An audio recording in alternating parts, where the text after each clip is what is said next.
Перфектната био, която превръща посетители в последователи. Помисли за трейлър на филм. За 30 секунди не ти разказва целия сюжет. Закачате е достатъчно, за да поискаш да гледаш целия филм. Твоята биография е точно това. Трейлърът на акаунта ти. Твоята био не трябва да казва всичко. Трябва да ги накара да искат да видят още и да натиснат следвай. Днес ще научиш да пишеш този трейлър така, че да превръща посетители в последователи. Основната грешка – да говориш за себе си. Повечето биографии правят една и съща грешка. Говорят за дистрибутора. Влюбена в живота, предприемач, дистрибутор на еди коя си компания. На посетителя това не му казва нищо, защото не е за него. Помни златното правило на курса. На твоя потенциален клиент не му пука за теб, пука му какво можеш да направиш за него. Твоята био не е за това кой си ти. Тя е за това на кого помагаш и за какво. Формулата на перфектната био. 4 реда. Тази структура работи почти винаги. Адаптирай я към своя случай. Ред 1. На кого помагаш, плюс с какво. Твоето позициониране с естествени ключови думи. Това е най-важният ред. Помагам на заети майки да си върнат енергията. Ред 2.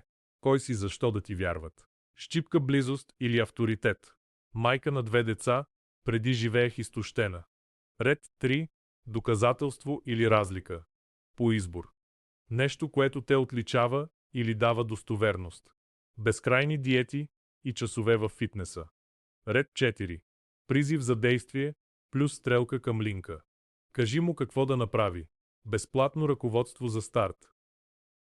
Био, която не конвертира, срещу био, която конвертира.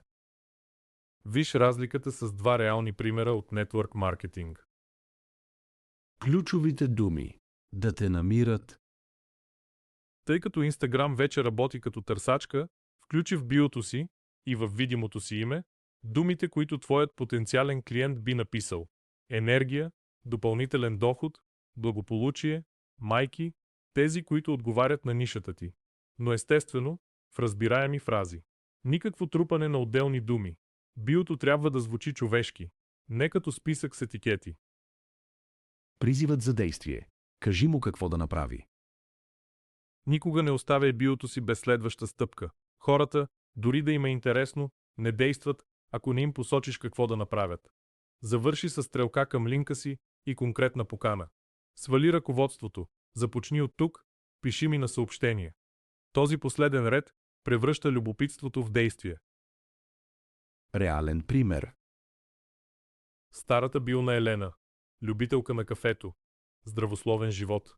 Дистрибутор. Хубава, но не казваше на кого помага и какво да се направи. Пренаписа я с формулата. Помагам на майки да имат енергия цял ден, без невъзможни диети. Майка на 2 деца, преди винаги уморена. Моята 5-минутна рутина. За 2 седмици процентът посетители, които я следваха, скочи. Същите хора, които идваха, сега разбираха за 3 секунди, че този профил е за тях. Често срещани грешки. Био, която говори за теб, а не за потенциалния клиент. Твоят списък с прилагателни не интересува никого. Списък с емоджита без послание. Украсява, но не казва нищо и не позиционира. Без призив за действие. Оставяш интереса да изтине, без да посочиш следващата стъпка. Да я напълниш с фирмен жаргон или имена на продукти. Посетителят не ги разбира и не го интересуват. Практичен съвет. Напиши 3 версии на биото си с формулата и ги покажи на някого, който не те познава. Остани с тази, която за 3 секунди ясно го кара да каже «помагаш на да». Яснотата винаги печели. И провери дали първият ред, който се чете най-много, съдържа твоето предложение и ключовите ти думи. Твоята био вече конвертира и завършва с покана да се натисне линкът ти. Но на къде води този линк? Това малко пространство е единствената изходна врата на профила ти към действие, а повечето хора го пропиляват. В следващия урок ще видим как да използваш правилно линка в профила си.